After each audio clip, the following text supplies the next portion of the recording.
I'm Muriel. The renovation that we just completed was the first renovation my husband and I have ever undertaken.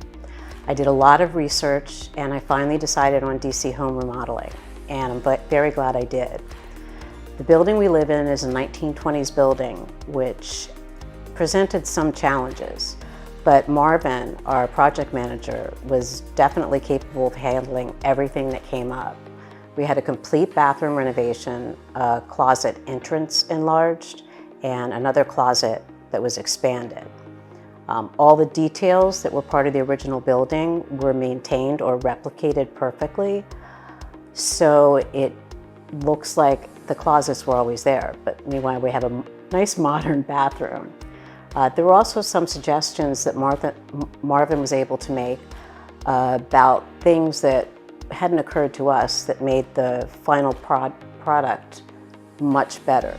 You know, anything from like just the size of the insert for the things in the shower, to placement of different things.